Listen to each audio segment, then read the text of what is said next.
وہ ایک بات خوب اچھی طرح کان میں دل میں بٹھا لو، کان سے سن لو، دل میں بٹھا۔ عام طور پہ جب ہم لوگ صدقات ہیں، لوگ کہتے ہیں پہلے ہمارے موری کام نمٹ جائیں، اس کے بعد انشاءاللہ ہم کیا کریں گے، پیسے جو بچ جائیں گے تو پھر ہم انشاءاللہ کسی اچھے کوئی مدرسہ بنا لیں گے، اسپتال بنا لیں گے، اچھے کام کریں گے۔ بہت بڑی، اس لیے کہ آپ نے اس کو ضروری کاموں کی فہرست میں شامل، آپ ابھی تک دنیا کو مسافر خانہ سمجھنے لیے تیار، یہ ضروری کام سب سے پہلے ہونا چاہیے، کیونکہ موت کا کوئی بھروسہ نہیں ہے۔ اور آخرت کے لیے صدقہ جاریہ کہ آپ کا کوئی ایسا اکاؤنٹ کھل جائے جو آخرت میں آپ کے کام آئے، کوئی ہسپتال بنا دیا، کوئی مدرسہ بنا دیا، کوئی کنواں کھدوا دیا، یتیم خانہ بنوا دیا، یا یتیم خانے کے ساتھ تعاون کر دیا، یا کسی گھر کو پراپر بیس پر آپ نے کوئی بھی جو، وہ تو بہت سارے مصارف ہیں نا۔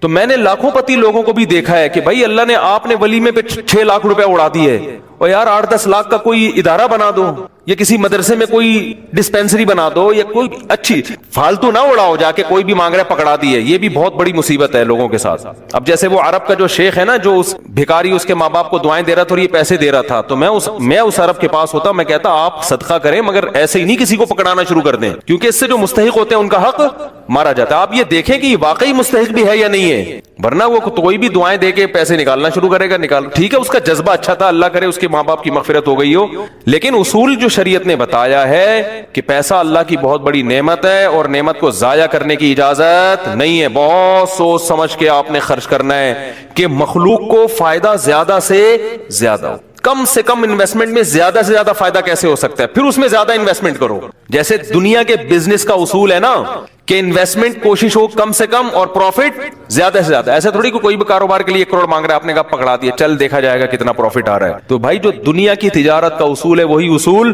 آخرت کا۔ تو آخرت کا اصول یہ ہے کہ جو 2 چیزیں اس میں فوکس کرنی ہے، انسانیت کی خدمت زیادہ سے زیادہ کس کام میں۔ بعض کام ایسے انسانیت کی خدمت بہت ہے مگر ان کے اثرات زیادہ عرصے نہیں رہتے، پھر بھی یہ کام کرنا ہے، کیونکہ اس میں خدمت کیا ہے، جیسے بھوکے کو کھانا کھلانا۔ اب ایک آدمی کے پاس کھانے کے پیسے نہیں، علاج کے پیسے نہیں، وہ تو مر جائے گا بیچارہ، بھوک کی تکلیف کون برداشت کر سکتا ہے۔ تو بھوکے کو کھانا کھلانا یہ بظاہر صدقہ جاریہ تو نہیں ہے، کیونکہ یہ زیادہ ٹائم تک چلے گا نہیں نا، کھانا کھا لیا پیٹ بھر گیا بس ختم، لیکن یہ خدمت بہت بڑی ہے تو اس کو بھی فوکس کرنا ہے۔ اور بعض چیزیں ایسی ہوتی ہیں کہ جس میں فوری طور پر خدمت تو بہت نہیں ہو رہی ہوتی، لیکن اس کا اثر آپ کے مرنے کے بعد بھی قائم، جیسے کنواں بنا دیا آپ نے۔ اب کنواں ایسی چیز ہے جب تک کنواں رہے گا لوگ پانی پیئیں گے، آپ کو ثواب ملتا رہے گا۔ درخت لگا دیا، مر گئے تو درخت سے کوئی بہت زیادہ، ایک درخت سے کیا فائدہ ہوگا بھائی، آپ نے ایک نیم کا درخت لگا، بہت تو کھائیں گے تھوڑی، نہیں بھی لگاتے تو کیا ہو جاتا۔ میں انسانیت کا فوری طور پہ کوئی بہت زیادہ فائدہ نہیں ہو رہا ایک درخت سے، لیکن اس کے اثرات بہت دیر تک قائم رہیں گے۔ یعنی آپ مر بھی گئے تو درخت کے نیچے بھی چھاؤں لے گا، درخت آکسیجن سے فائدہ پہنچائے گا، چرند پرند اس سے کھائیں گے۔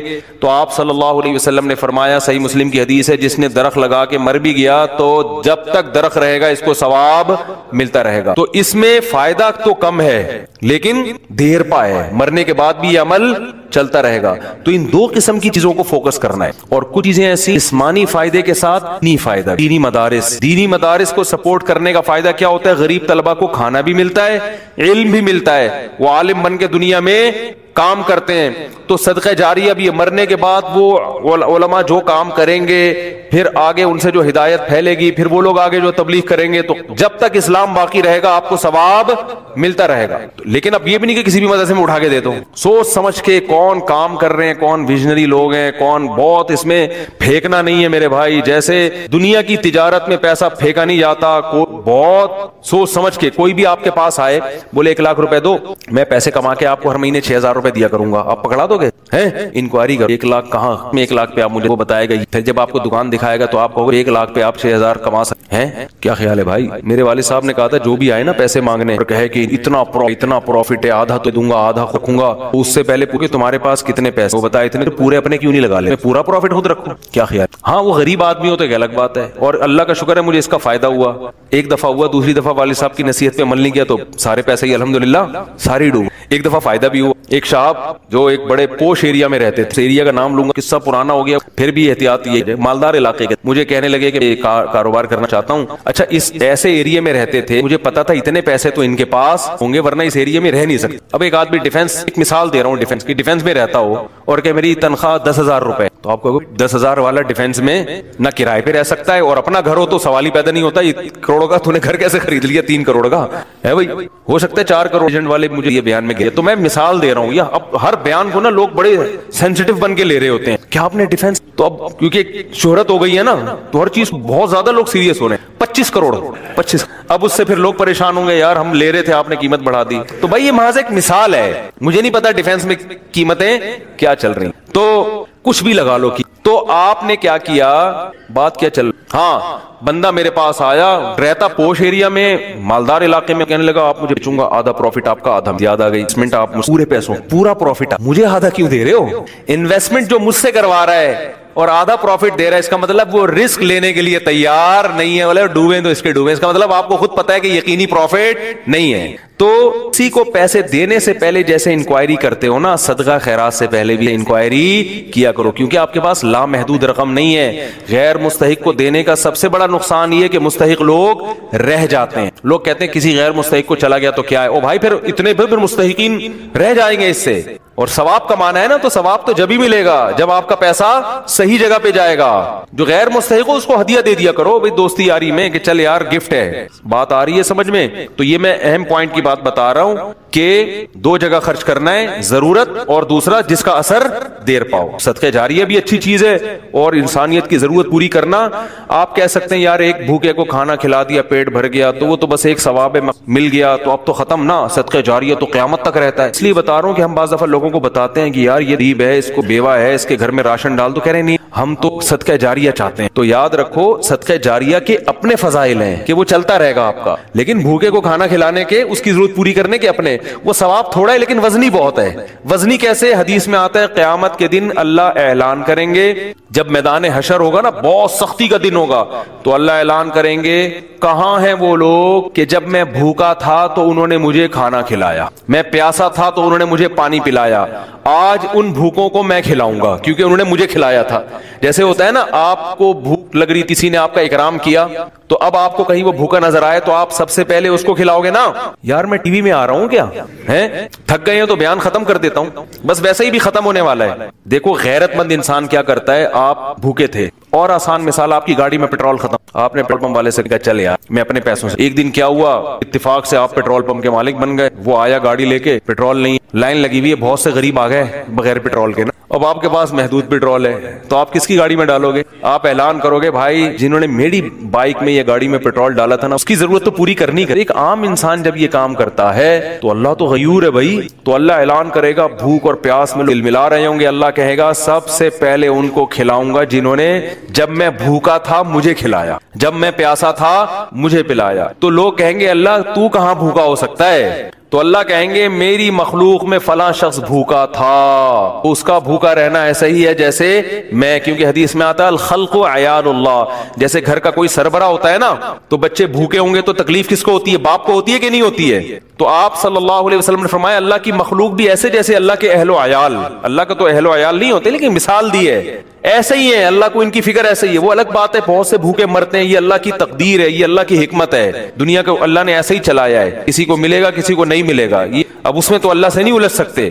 لیکن اللہ اعلان کرے گا کہ میری مخلوق میرا خاندان تھی, گویا کہ اللہ کا خاندان نہیں ہوتا, یعنی میرے ماتحت تھی, اور میں لوگوں کے ذریعے لوگوں کو کھلاتا ہوں, تو جب میں بھوکا تھا تو فلاں کا بھوکا ہونا ایسا ہی ہے جیسے میں بھوک. سے پتہ چلتا ہے کسی کو کھانا کھلانا ایسے جیسے آپ کس کو کھلا رہے ہو, اللہ کو. تو اگرچہ یہ صدقہ جاریہ نہیں ہے لیکن بھائی ایک نیکی ہے, لیکن یہ وزنی بہت زیادہ ہے. دونوں مدوں میں خرچ کیا کرو. کرو گے کب؟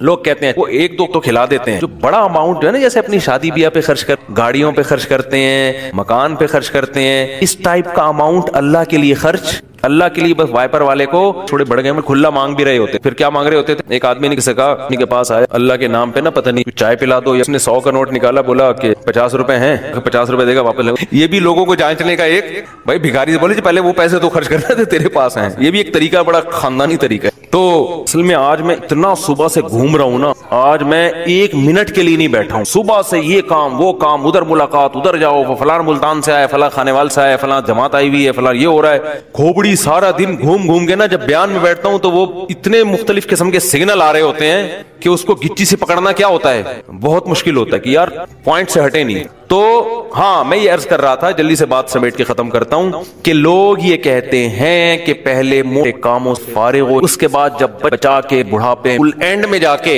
اتنے پیسے کسی مدرسے صلی اللہ علیہ وسلم فرمایا انسان ساری حدیث کا مفہوم ہے مال جمع کر کل خرچ کر بڑھاپا آتا ہے فلاں کے لیے اور یہ وقت کا اب تو وارثوں کا حق اس اب تو وارث کہیں گے ابا ہمیں محروم کرنے کے لیے اپنی تو ساری عیاشی ابا نے کر لی اب جب ابا کا انا للہ ہونے والا ہے دنیا سے جانے والے ہیں اب بچوں کو نظریں ہوتی ہیں وہ دکانیں ابا میرے حصے میں آئیں گی چلو ابا سے ایسی لالچ تو نہیں کرنی چاہیے لیکن بہرحال پتہ ہے کہ یار چلو ابا نے بنائی اب ہمارے کام آئیں گی اب ابا کیا کر رہے ہیں فلاں دو دے دو فلاں فیکٹری دے دو یتیم خانے کو دے دو تو اس میں نقصان کس کا ہو رہا ہے کیونکہ اب تو ابا کو ضرورت نہیں تو نہ کرنے سے یہ بھی پھر بھی بہتر ہے ایک تہائی کے اندر کہ بچوں کو نقصان نہ ہو اگر بچوں کو نقصان ہو رہا ہے پھر تو یہ بالکل صحیح نہیں حدیث میں آتا ہے کہ آخر عمر میں نا اس طرح سے صدقہ کر دینا کہ بچے محتاج بن جائیں آپ صلی اللہ علیہ وسلم نے اس کی اجازت نہیں دی لیکن اگر بچوں کے لیے اتنا چھوڑ کے جا رہے ہو آخر عمر میں کہ وہ اپنے پاؤں پہ اچھی طرح کھائیں گے پیئیں گے تو پھر ایک تہائی آپ صدقہ بھی کر سکتے ہیں جائز ہے اور اس کا بھی ثواب ملے گا لیکن میرے بھائی یہ خاندانی صدقہ اس لیے کہ آپ نے تو بھرپور عیاشی کر لی نا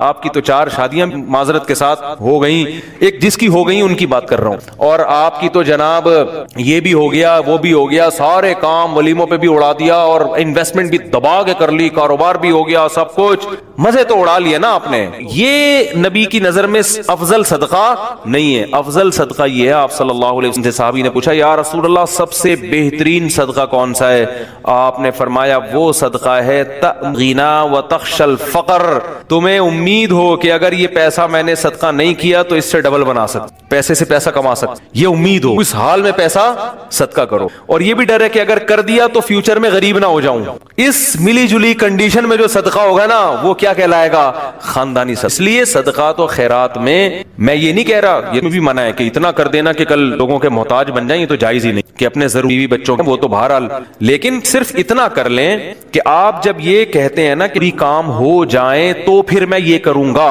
یہ الفاظ غلط آپ یہ کہیں چند ضروری کاموں میں ایک اہم ترین کام یہ بھی ہے تو یہ والا کام بھی ان ضروری کاموں کی طرح ترجیحی بنیادوں پہ کرنا ہے اور یہ چند ضروری کام جس میں یہ بھی ہو جائیں تو پھر میں کیا ہو جاؤں گا فری پھر میری مرضی میں جہاں چاہے صدقہ کروں بہت مشکل ہے بات تو بڑی انویسٹمنٹ جیسے بزنس پہ کرتے ہیں بڑی انویسٹمنٹ جیسے شادی پہ کرتے ہیں بڑی انویسٹمنٹ جیسے اپنے بچوں کی ایجوکیشن پہ کرتے ہیں ایسے ہی ایک آدھ بڑی انویسٹمنٹ آخرت کے لیے بھی سمجھا پا رہا ہوں اپنی خاندانی مرے تو پتہ چلے کہ یار ایک اسپتال ہے چل رہا ہے بھائی سمجھتے ہو گے نہیں سمجھتے ہو دیکھو گورے بھی بڑی بڑی انویسٹمنٹ کرتے ہیں لیکن ان کا کوئی بچوں کا ان پہ ٹینشن ہوتی نا بیوہ کا خیال ہے ان بچوں کا خیال ہے آپ کے لیے صدقہ کرو گے ثواب ملے کیونکہ آپ تو پوری فوج چھوڑ کے جا رہے ہو اگر میرے بیان سنتے ہو کیا خیال ہے پوری فوج ہے آپ کی تو دونوں اور پھر عجیب بات ہے آپ نے اس نیت سے نہیں کرنا کہ ریٹرن ملے گا اسی نیت سے کرنا ہے کہ میں نے جو خرچ کیا وہ گیا ختم بس دنیا میں نیکی کر دریا میں ڈال لیکن ویسے میں ایک جنرل نالج کے لیے بتا رہا ہوں کہ اللہ ڈبل کر کے دیتا ہے واپس بلکہ اور بڑھاتا ہے پھر دیتے جاؤ گے بڑھاتا جائے گا دیتے جاؤ گے حدیث میں آتا ہے ما نقصت صدقۃ من مال صدقے سے مال میں کبھی بھی کمی نہیں ہوئی ہے لیکن آپ نے یہ نیت نہیں کرنی آپ نے یہ نیت کرنی ہے کہ میں دے رہا ہوں اور مجھے نقصان نہیں ہوگا اس کا میرا کاروبار بھی کم ہو جائے گا اور میرے گھر میں بھی تھوڑا خرچہ کیا ہو جائے گا یعنی میری اپنی بیوی بچوں سے تو خرچہ مت روکو ان کو نہ بھینٹ چڑھاؤ اپنا میری گاڑی تھوڑی سی سستی ہو جائے گی یہ ہو جائے گا وہ ہو جائے گا اپنے اوپر تو رکھ کے سب کچھ یہ نیت یہی کرو گے یار کمی ہو جائے گا لیکن ویسے میں جنرل نالج کے لیے بتا رہا ہوں کم ہوتا نہیں کیونکہ اگر آپ نے نیت یہ کر لی نا کہ بڑھ جائے گا پھر نہیں بڑھے گا پھر نہیں بڑھے گا اور اس میں بات چاہ کے کمپلیٹ ہو جائے لیکن اس میں آپ نے یہ دیکھنا ہے آپ نے توکل کتنا ہے صحیح ہے نا کل آزمائش آئی تو ایسا نا یار مجھ صاحب کا بیان ہی گلے پڑ گیا یار تو کوئی بات نہیں پہلے یہ والے بھی کر لو پھر کر لو تو خاندانی نہ ہو غیر خاندانی صدقہ بھی ہو تو چلو صدقہ تو ہو گیا نا تو خاندانی کھوپڑی بھی خاندانی ہونی چاہیے ظرف بھی ہونا چاہیے اسے تو اپنی حیثیت دیکھ کے لیکن میرا مقصد صرف یہ ہے کہ یار کچھ تو انویسٹمنٹ آخرت کے لیے بھی جوانی میں جب آپ کو ضرورت ہے بڑھاپے کے لیے نہ رکھو بڑھاپے میں اللہ اور توفیق دے دے گا اور صدقہ ایسی چیز ہے جس کو ایک دفعہ عادت پڑتی ہے نا پھر ہاتھ رکتا نہیں ہے اس کا آدمی بعض دفعہ ایک بڑا اماؤنٹ خرچ کرتا ہے کہ یار یہ میں بڑا اماؤنٹ رہا ہوں بس کل بھروسہ نہیں کل مر جاؤں تو صدقہ جاریہ ہوگا تو ایک دفعہ کرو گے نا عادت ہے پھر کل دوبارہ یہ اللہ کی طرف ایک نعمت ہے کہ جو کرتا ہے پھر اللہ اس کو صدقے کرنے کی توفیق دیتا رہتا ہے تو یہ سب سوچ سمجھ کے ہاں اچھا اس میں پھر 2 کام کرنے ہیں کچھ صدقے تو پبلک کو دکھا کے کر اپنے بچوں کو بھی بتاؤ بھی بچاؤ بھائی کو بھی بتاؤ رشتہ داروں کو بھی بتاؤ یہ قرآن میں جگہ جگہ آتا ہے کہ لوگ چھپا کے بھی صدقہ کرتے ہیں اور علانیت دکھانے کا فائدہ یہ ہوگا پبلک کو ترغیب اسپتال بنا سکتا ہے مدرسہ بنا سکتا ہے اور نہیں مرا ماشاءاللہ کھا رہا ہے بھی عبرت حاصل ہوگی کہ نہیں ہوگی بچوں کو جب بتاؤ گے تو بچے کہیں گے یار میرے باپ نے اتنا کچھ کیا جب وہ باپ بنیں گے تو ان کا بھی دل چاہے گا تبھی میں لوگوں سے کہتا ہوں اپنی بہنوں پہ خرچ کیے لفافے میں وہ تمہاری اتنی شو مارنے کے لیے تاکہ وہ بھی آپ کی بہنوں آپ کی بیٹیوں پہ، جب آپ اپنی بہنوں پہ اپنی اولاد کے سامنے خرچ کرو گے تو آپ کا بیٹے کو خیال ہوگا کہ یار مجھے جب میری ارننگ آئے گی تو مجھے بھی اپنی بہنوں کا خیال کرنا ہے. ہماری یہ پرمپرا ہے، ہمارے خاندان میں مرد عورتوں کا خیال کرتے ہیں. آپ کیا کرتے ہو؟ کبھی ایک دھیلا بچے نے نہیں دیکھا کہ آپ کی پھپھو کے لیے نصیحتیں آپ کی صبح شام ماشاءاللہ ہول سیل کے حساب سے چلتی رہے. بچے کو سمجھاتے رہے بوڑھے ماں باپ کا خیال کیا کرو. بچے کو پتا ہے فری کے علاوہ ابا کے پاس کوئی کام نہیں، فری پھوکٹ کی نصیحت. جب آئیں گے گھر میں ٹارزن بن کے، کہتے تو نہیں ہے لیکن دل میں یہی ہوتا ہے، یہ کر لو، یوں نماز کیوں نہیں پڑھتا، یہ کیوں نہیں کرتا، یوں کیوں نہیں، ویڈیو گیم کھیلتا رہتا، پٹاخ تھپڑ لگایا، یہ کر رہا ہے وہ کر رہا ہے. بچے کو پتا ہے ابا کے پاس فری پھوکٹ کی نصیحتوں کے علاوہ وہ ہمارا فلاں ماموں بیمار تھے، ابا نے ایک دھیلا نہیں نکالا. امی کی طبیعت خراب ہوتی ہے تو ابا کے پاس ہسپتال لے جانے کا ٹائم نہیں. نصیحتیں جتنی مرضی کروا لو، نصیحتیں بھی کریں لیکن نصیحت سے زیادہ عمل. بات آ رہی ہے سمجھ میں؟ ایک صاحب تھے وہ نا بہت زیادہ صدقہ کرتے، امریکہ میں ہیں وہ ہر مہینے، اور وہ ایسی قوم سے تھے جو کنجوسی میں مشہور. میں نے اسے پوچھا آپ کی قوم کیا ہے؟ میرا خیال تھا کوئی سید ہاشمی وہاں کے مکہ مدینہ. انہوں نے کہا یار ہم قوم کا نام لیا جو جس پہ لطیفے بنے. انہوں نے کہا یار میرے باپ کو ہمیں بہت صدقہ کرتے ہوئے تو بس ہم نے ابا سے سیکھی، ہماری یہ بلڈ میں یہ چیز شامل ہو، نہیں کرے تو ہمیں سکون نہیں ملے. میں نے کہا یار کبھی آپ کو بنانا ایک قوم بڑی، بچہ پیدا ہوا نا تو سب آئے مبارکبادی کے، سارے جمع ہو گئے. تو بچہ کہتا ہے سارے یہاں جمع ہو گئے، دکان پہ کون بیٹھا ہوا ہے؟ تم سب یہاں گئے مبارکباد دینے، کمبختوں. اتنی اللہ نے اس بچے کو قوت گویائی عطا فرمائی. یہ بلڈ میں آ جاتی ہے نا چیز. تو بچے کو عقل نہیں ہے، شعور نہیں ہے، لیکن اس کے جینز میں یہ چیز آ گئی ہے کہ بھائی دکان کا بھائی آدھے ابھی آ جاتے ہیں، آدھے کسٹمر کو سنبھالتے. یہ لطیفہ ہے، کوئی سچا واقعہ نہیں ہے یہ، لیکن ایسی فرضی لطیفہ ہے سمجھانے کے. اتنا کر کے جاؤ کہ بچے پیدا ہو کے جو ہے نا یہ بول رہے ہوں کہ ہم مبارکبادی میں 5 روپے تمہاری جیب سے نہیں نکلے. سخاوت کی ترغیب دے. تو خیر کچھ چھپا کے کچھ دکھاؤ اور کچھ کیا کرو ایسا چھپاؤ کہ وہ اس میں آتا ہے دائیں سے دو بائیں کو پتہ نہیں. بھول جاؤ، نیکی کر کے دریا میں ڈالنا، جسے خود بھی بھول جاؤ کہ میں نے کوئی نیک کام کوئی صدقہ کیا، کسی غریب کو کھلایا بھی ہے. جیسے عرب لوگ کرتے ہیں نا، آتے ہیں بیٹھ جائیں بھائی بیان ختم ہو جائے. تو جیسے عربوں میں ہے نا کہ دائیں ہاتھ سے بعض فقیر کا سامنا بھی نہیں کرتے کہ یہ نہ دیکھ پھر یہ جب ملے گا تو ملے گا، یہ بھی نہ ہو. ایسا دو کہ کسی کو بھی پتہ نہ ہو، جس کو حدیث میں کہتے ہیں لا تعلم شمالہ ما تنفق یمینہ، دائیں ہاتھ جو خرچ کر رہا ہے بائیں کو بھی پتہ نہ چلے. اس سے پتہ چلتا ہے دیتے ہوئے کون سا ہاتھ استعمال کرنا چاہیے، دائیں. لیفٹ ہینڈ سے لین دین کرنا یہ شریعت میں پسندیدہ. میری تو عادت ہے کوئی دکاندار بائیں ہاتھ سے پیسے پکڑاتا میں کہ اندر اس کو ہاتھ چینج، مجبوری ہو تو ایک الگ بات ہے. آپ ڈرائیونگ کر رہے ہیں تو پھر اب یہ وہ جو ہے نا ایک ہاتھ سے گیئر پکڑا ہوا ہے کہ ہاتھ چھوڑ کھڈے میں گر گئی گا، تو مجبوری میں لیفٹ ہینڈ استعمال کیا جائے گا. مجبوری میں الٹے ہاتھ سے کھانے کی بھی اجازت مجبوری میں، لیکن نارملی ڈرائیونگ میں آپ الٹے ہاتھ سے مجبوری ہوتی ہے. بعض دفعہ بعض لوگ رائٹ ہینڈ سے صحیح اسٹیئرنگ پہ قابو رکھتے. نارملی نہ دائیں بائیں سے لیفٹ ہینڈ سے کھانا چاہیے، نہ لین. 4000 کا پنکھا آ جاتا ہے آج کل، ٹھیک ہے وہ بھی غنیمت ہے، غنیمت، لیکن کچھ روکھڑا نکلے بھائی تاکہ پتہ چلے، اللہ کو یقین آئے کہ آپ کا واقعی آخرت پر ایمان ہے. دیکھو بحریہ ٹاؤن پر ایمان ہے. 1 کروڑ روپے نکلتا ہے جیب سے کہ نہیں نکلتا؟ آخرت کے لیے کبھی نکلا 1 کروڑ روپے؟ بولتے کیوں نہیں بھائی؟ نہیں نکلتا. اس لیے کہ وہ ٹرائی کر رہے ہیں. اتنے پیسے دو کہ اگر جنت ہوئی تو فائدہ ہو جائے، نہیں ہوئی تو اتنے پیسے ضائع کرنے میں کوئی نقصان. بھائی رسک اتنا لیتا ہے رسک اس چیز کا لیتا ہے انسان جس میں ہار اور جیت دونوں کا امکان ہوتا ہے نا. اس میں پھر تھوڑی انویسٹمنٹ ہوتی ہے کہ اگر جنت نکل آئی تو فائدہ ہو جائے گا، نہیں نکلی تو یہ 150 روپے صدقہ کرنے میں کوئی نقصان نہیں ہے. اور بلکہ اس میں بھی الٹی نیت آج کل یہ ہوتی ہے کہ بلائیں ٹل جائیں گی. وہ بھی چلو اچھی نیت ہے، الٹی تو نہیں کہنا چاہیے اس کو، لیکن اس میں بھی جنت مقصود نہیں ہے. اس میں بھی یہ کہ یار وہ بھائی کی ٹانگ ٹوٹ گئی ہے تو شاید جلدی جڑ جائے، 50 روپے صدقہ کر دو. سفر پہ جا رہے ہیں، سفر بڑا خطرناک ہے، ڈاکوؤں کا خطرہ ہے تو کچھ صدقے نکالو، ایسے کرتے ہیں گھماتی ہیں مائیں. بچہ بیمار ہے، ڈینگی کا خطرہ ہے، کورونا کا خطرہ آ گیا، چلو صدقہ نکالو. تو وہ اس چکر میں کہ یعنی وہ نیت یہ ہوتی ہے کہ شاید کوئی بلائیں ولائیں ٹل جائیں، وہ بھی آخرت نہیں ہے. سب میں سمجھا پا رہا ہوں اپنی بات؟ تو صحابہ تو پیسہ اڑاتے تھے بھائی. ابو طلحہ انصاری رضی اللہ تعالیٰ عنہ، جب یہ قرآن کی آیت نازل ہوئی لن تنالوا البر حتی تنفقوا مما تحبون، محبوب چیز جب تک صدقہ نہیں کرو گے نیکی کی حقیقت کو نہیں پہنچ سکتے. ابو طلحہ انصاری آئے، عرض کیا یا رسول اللہ میرے باغ ہیں، دو یہ تھے یا 3 تھے، مجھے عدد یاد نہیں. باغ اس زمانے میں ارننگ کا سب سے بہترین ذریعہ تھا. سمجھ رہے ہیں؟ پھلوں کے باغات ارننگ کا بہترین ذریعہ. کہنے لگے یا رسول اللہ، اللہ نے فرمایا ہے کہ نیکی کی حقیقت تک اس وقت تک نہیں پہنچ سکتے محبوب چیز جب تک صدقہ نہیں کرو گے. تو میں نے غور و فکر کیا مجھے سب سے زیادہ محبوب کیا ہے. تو مجھے پتا چلا میری جو ارننگ کا ذریعہ ہے نا، میرا باغ، وہ یہ ایسے جیسے آپ یہ آیت سن کے کہیں یار مجھے سب سے زیادہ کیا چیز محبوب ہے جس کو میں سب کچھ قربان کر دوں، وہ نہیں. تو آپ کو اپنی تارک روڈ کی 4 دکانیں یاد آئیں ایک دم. یار سب کچھ ہو سکتا ہے، یہ بھینسوں کا باڑا میں کسی کو نہیں دے سکتا، یہ تارک روڈ کی 4 دکانیں کسی کو نہیں دے سکتا، یہ ڈیفنس کی 3 دکانیں کسی کو نہیں دے سکتا. یہی ہوگا نا. اچھا مجھے ایک بات بتاؤ، بیوی بولے یا تو مجھے رکھو یہ تارک روڈ کی 4 دکانیں رکھو، فوراً سے پہلے بیگم کو چھوڑتا ہے؟ آج کا چھوڑے گا کہ نہیں چھوڑے گا؟ آج کے لوگوں کی بات، بیگم یہ دکانیں رہیں گی تو دوسری بھی آ جائے گی. اگر تم چلی گئی، یہ نہیں رہی نا تو تم بھی تھوڑے دن میں بھاگ جاؤ گی. ہاں ابھی تو تم کہہ رہی ہو کہ ان میں سے ایک کو مجھ پہ رکھو. وہ ہے نا ایک آدمی نے کہا نا، وہ غریب آدمی دکان پہ گیا گرل فرینڈ کو لے کے کہ اللہ کے نام پہ 2 دودھ پتی دے دو بھائی.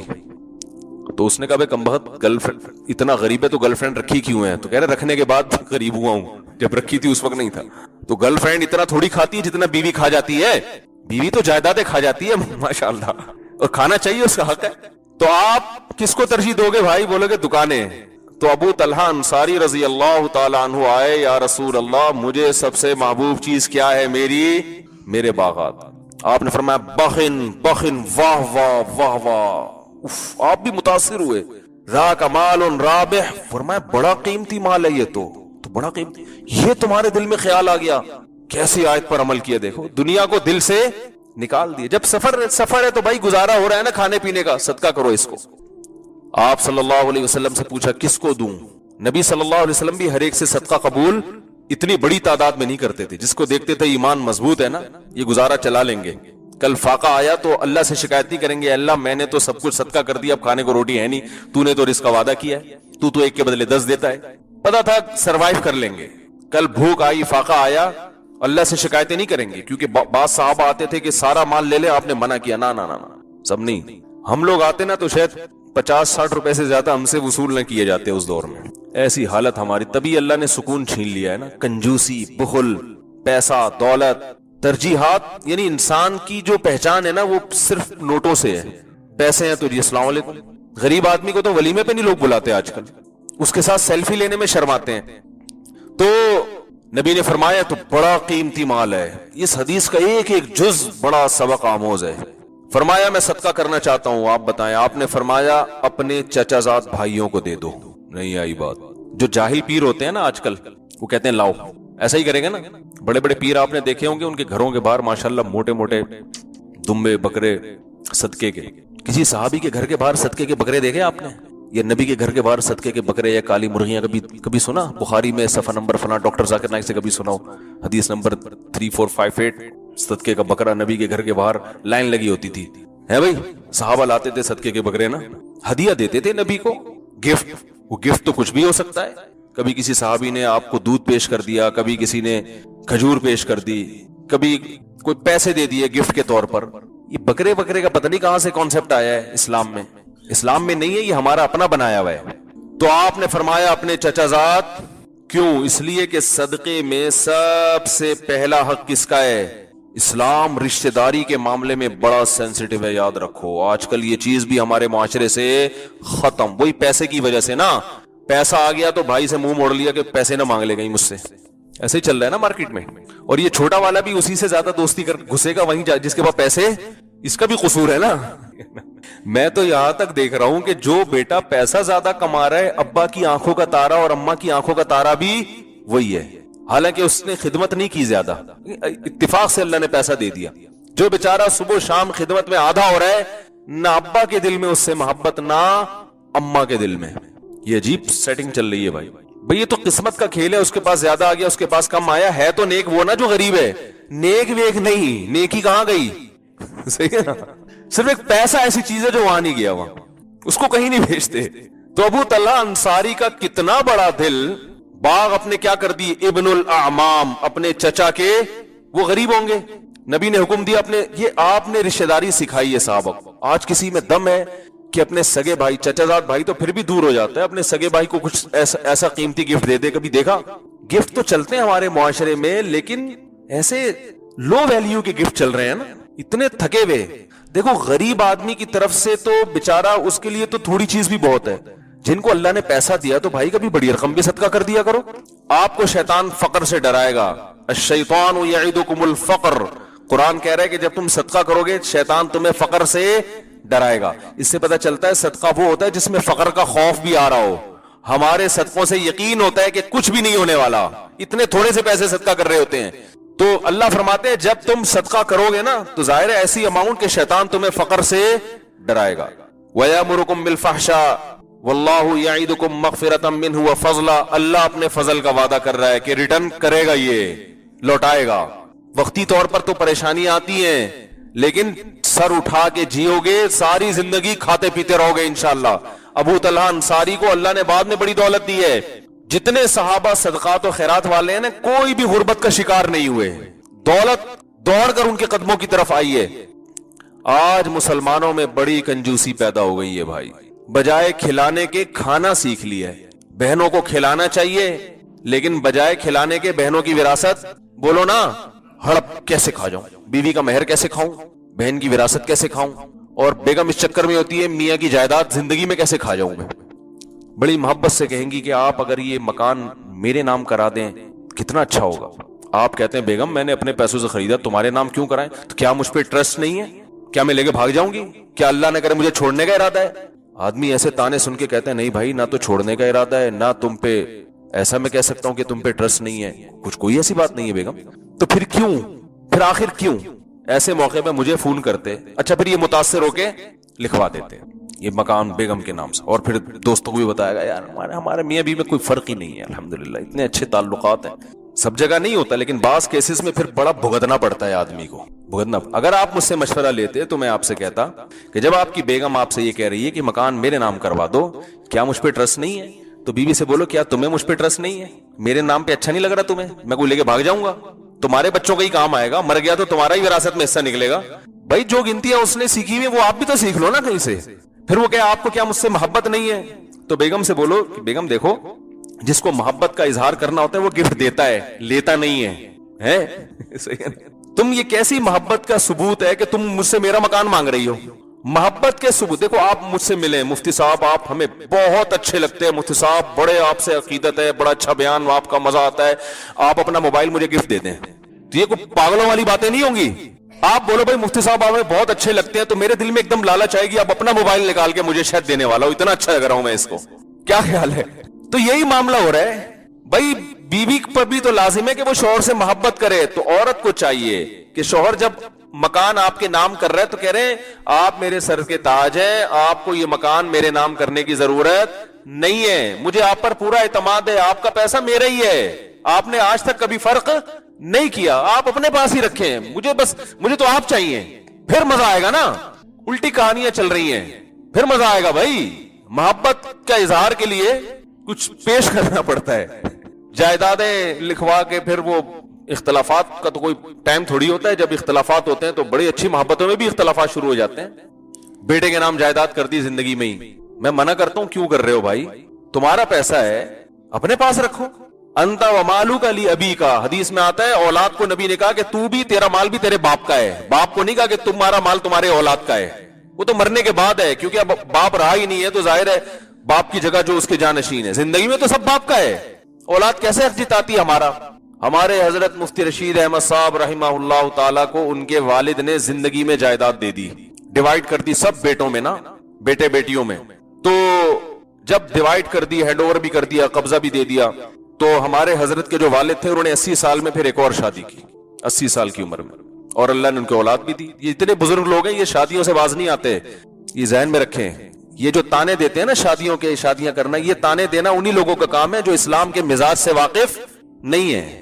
ورنہ یہ موسیٰ علیہ السلام کو تانے دیتے 4 شادیوں کے سب. حضرت موسیٰ کلیم اللہ کوہ طور پہ اللہ سے ہم کلام ہونے والے، بیویاں کتنی؟ 4. حضرت سلیمان علیہ السلام کی بیویاں، ہمارے نبی 9. ہاں حقوق پہلے ہیں، یہ میں بار بار کہتا ہوں، حقوق ادا نہیں کرنا پھر نہیں کر سکتے، یا ایک کے حقوق ادا نہیں کر رہے پھر اجازت نہیں ہے دوسری کی. تو حضرت وہ بوڑھے تھے، اکیلے تھے، ایک اور شادی کر لی. انہوں نے کہا چلو بھائی دیکھو بیوی کا الٹرنیٹ کوئی نہیں ہوتا. بڑھاپے میں نا آدمی کو بڑھاپے میں بھی عورت چاہیے، یہ ذہن میں رکھو. آپ کہہ سکتے ہیں جب اتنے بچے ہیں تو ابا آپ سے شادی کر کے کیا کرنا ہے, تو یہ مسئلہ آدم علیہ السلام کو بھی دیا جا سکتا تھا. اللہ نے آدم علیہ السلام کے لیے باپ بنایا کسی کو؟ بولو نا بھائی. ماں بنایا کسی کو؟ ہے بھائی. بہن بنائی کوئی بھائی پیدا کیا کہ یہ اکیلے ہیں تو ان کے لیے ایک ابا بھی ہونے چاہیے, ایک اماں بھی ہونی چاہیے, ایک بھائی بھی ہونا چاہیے, ایک بہن بھی؟ نہ نہ نہ. سب سے پہلا رشتہ جو دنیا میں وجود میں آیا وہ کون سا؟ میاں بیوی. اللہ نے کہا آدم, اور جنت میں, حالانکہ جنت میں تو تفریح کی ساری چیزیں موجود ہیں, تو جنت میں آدم علیہ السلام بور ہو رہے ہیں تو اللہ نے ان کے لیے کیا بنایا؟ اماں ہوا کو. تو بھائی ابا اگر بوڑھے ہو جائیں, اگر وہ چاہتے ہو تو کسی سے کر دو, بیچاری کی ان کی تنہائی دور ہو جائے گی, دل کی بات کر سکیں گے ان کے سامنے. رکاوٹیں نہ ڈالا کرو اس میں. نیک اولاد کو چاہیے ابا کی خود شادی کرائے, لیکن ابا بھی تو کنجوس تھے نا, وہ نہیں کرا رہے تھے بچوں کی, تو پھر بچے بھی ایسے ہی نکلتے ہیں. تو بچے پتہ کیا کر رہے ہوتے ہیں؟ ابا کی اب شادی ہو گئی تو وراثت 8واں حصہ وہاں چلا جائے گا, وہی دولت پیسہ. او بھائی تمہارے مقدر میں جو ہے وہ تمہیں انشاءاللہ پہلے ابا کا سکون دیکھو. ابا کوئی بات نہیں, بعض لوگ شادی کراتے ہیں یہ لکھوا کے کہ وراثت میں اس کا حصہ نہیں ہوگا. کیوں نہیں ہوگا؟ تمہاری سوتیلی ماں ہے بھائی, تمہیں تو چاہیے بڑھ چڑھ کے دو اس کو. جب انسان کے دل میں پیسے کی لالچ آتی ہے نا, وہ اخلاق سے گری ہوئی حرکتیں لازمی کرتا ہے. تو ہمارے حضرت کے والد نے نکاح کر لیا, اللہ نے اولاد بھی دے دی. جب اولاد ہوئی ہے تو بیٹا ہو گیا, تو ان کے والد نے کہا کہ میں تو ساری جائیداد تقسیم کر کے بانٹ بوٹ کے فارغ ہو چکا ہوں, اس بیچارے کا تو کوئی حصہ ہے نہیں. بھائی ادھر توجہ. تو حضرت کے والد نے اپنے سارے بیٹوں کو بلایا اور کہا دیکھو, اب دیکھو قانون یہ ہے کہ جب باپ بیٹوں کو دے کے ہینڈ اوور کر چکا ہو تو اب رائٹ کس کا ہے؟ بیٹوں کا. ہمارے یہاں باپ بھی زبردستی چھین رہا ہوتا ہے اور اولاد ادھر سے چھین رہی ہوتی. باپ اپنے قانون پہ عمل کر رہا ہے. سب بیٹوں کو بلایا کہ بھئی دیکھو مسئلہ یہ ہے کہ یہ جتنے جو ہے نا سب مجھے واپس کر دو, میں دوبارہ سے تقسیم کروں گا. وجہ اس کی تمہاری یعنی گویا کہ نوازش ہوگی اگر آپ لوگ ہمیں یہ واپس کر دو گے. تو حضرت نے فرمایا کہ مجھے تو اس کو اپنا کہتے ہوئے شرم آ رہی ہے, میرا کہاں سے ہے یہ؟ آپ ہم سے کہہ رہے ہیں کہ اپنی جائیداد اپنے پلاٹ ہمیں واپس کر دو, ہمارا کہاں سے ہو گیا؟ آپ نے کمایا, آپ نے ہمیں گفٹ کیا, تو یہ تو آپ کا ہے, ہمارا تھوڑی ہے. بھائی کیا ہو گیا؟ فرمائے ہمارا کہاں سے ہو گیا؟ فری پھوکٹ میں بیٹھے بیٹھے ابا نے کوئی چیز گفٹ, ہمارے کہاں سے ہو گیا؟ آپ کی چیزیں آپ زبردستی لو بھائی. تو غیرت جب ہوتی ہے نا انسان کو, تو وہ باپ کے مال کو اپنا کہتے ہوئے اسے جملہ مکمل کرے, شرم آتی ہے. اور آج اولادوں کو دیکھو, ابا کی آنکھوں میں یہ ہمارا حصہ ہے, ہمیں ہمارا حصہ چاہیے. تو آپ نے کمایا ہی ہے جو آپ کا حصہ ہے یہ. بعض لوگ کہتے ہیں ہم نے اپنے ابا کے کاروبار کو یہاں سے وہاں تک پہنچایا تو اس میں ہمارا, یعنی یہ تو ہمارا ہے. تو کاروبار تو ابا کا تھا نا بھائی, کاروبار کس کا تھا؟ ابا کا تھا.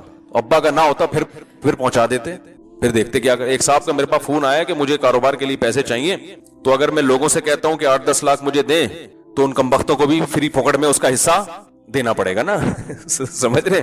ان کے الفاظ یہ تھے کہ پھر وہ گھر بیٹھ کے کھائیں گے, یعنی محنت میری ہوگی, ان کو جو 20%, 25%, 70% وہ تو گھر بیٹھے کھائیں گے, محنت میں کروں گا. تو اس لیے میں لوگوں سے نہیں, میں چاہتا ہوں بینک سے سودی قرضہ لے لوں. تو کیا شریعت میں گنجائش ہے؟ سمجھ رہے ہیں بات کو؟ میں نے کہا بھائی جان آپ جو محنت کر کے کمائیں گے نا, وہ پیسہ کس کا ہوگا؟ وہ فری پھوکٹ میں نہیں, وہ 10 لاکھ روپے انویسٹ کر کے کما رہے ہیں. سمجھ رہے ہیں کہ نہیں سمجھ رہے؟ اب دیکھو پیسے جیب میں نہیں ہے, صرف محنت ہے, تو صرف محنت سے ملتا ہے کچھ؟ تو جس نے پیسہ دیا تو اس کا بھی تو حق ہے نا کہ پرسنٹیج کے حساب سے اس کو بھی پروفٹ دیں. تو جو مزدور آدمی ہے جس کے پاس پیسہ نہیں ہے, وہ انویسٹر کو دیتے ہوئے اس کو یہ لگ رہا ہوتا ہے یہ فری میں کھا رہا ہے. تو اگر آپ سمجھ رہے ہو کہ آپ محنت سے کھا رہے ہو تو پھر آپ پیسوں کے بغیر محنت کر لو.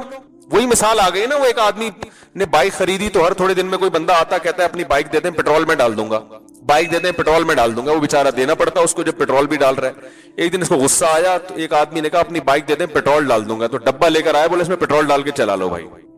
بائک صرف پیٹرول کی ضرورت نہیں ہوتی, اور بھی چیزیں گھستی ہیں اس کی. تو ابا کے کاروبار کو اگر آپ نے ترقی دی ہے تو وہ ابا کا پہلے سے تھا, تب آپ نے ترقی دی ہے. مکان کرایہ داروں کو ٹینشن نہیں دے رہا ہوتا. لوگ یہ کہتے ہیں رشتے نہیں آتے بیٹیوں کے. لوگ سب سے پہلے پوچھتے ہیں ذاتی گھر ہے تو رشتہ بھیجیں گے. ایک صاحب نے مجھے کہا یار بیٹیوں کے رشتے نہیں آتے ذاتی گھر نہ ہو. میں نے کہا جن کے ذاتی ہیں ان کے نہیں آتے, جو خود کرائے پہ رہ رہے ہیں ان کے آ جائیں گے. تو آپ نے یہ کیوں فرض کر لیا ہے کہ اسی کو دینا جو ذاتی گھر ہو جس کا؟ بھائی جب لائف مسافر خانہ ہے, صحیح ہے نا, جو مسافر خانہ ہے تو مسافروں کو دو نا. ارے کیا ہو گیا؟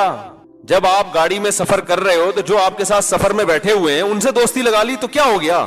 ضروری تو نہیں جو اسٹیشن پہ دکان کھول کے بیٹھا اسی سے دوستی لگانی ہے. تو مسافروں کے ساتھ رہو تو بیٹیاں بھی مسافروں کو دو. حضرت علی کے پاس تو کچھ بھی نہیں تھا, انتہائی غربت, ایک اونٹ تھا.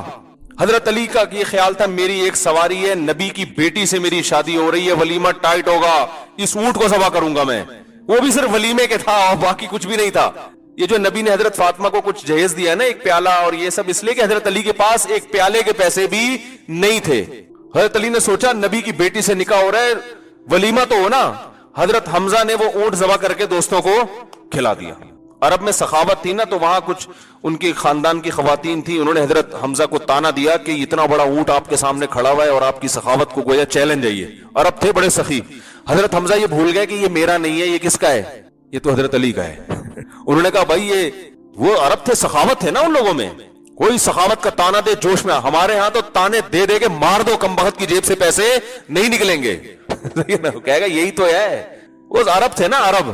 انہوں نے شاعری کی, عورتوں نے تانے دیے کہ اے حمزہ یہ اونٹ کھڑا ہوا ہے, اور انہوں نے کہا اٹھے اور اس کی حضرت علی فرماتے ہیں میں جب آیا تو میں اپنے آنسوؤں پہ قابو نہیں رکھ سکا. تو وہ چلی گئی ان کے حضرت علی کے گھر میں. جب گئی ہیں تو نبی سے عرض کیا یا رسول اللہ خادم چاہیے, گھر میں کام بہت ہیں. تو نہ آپ کے پاس خادم کے پیسے تھے, نہ حضرت علی کے پاس پیسے تھے. تو آپ نے کیا فرمایا, بھائی میں تمہیں ایک تسبیح بتاتا ہوں, وہ خادم سے بڑھ کر ہے. ہر نماز کے بعد 33 دفعہ سبحان اللہ, 33 دفعہ الحمدللہ, 34 دفعہ اللہ پڑھ لیا کرو.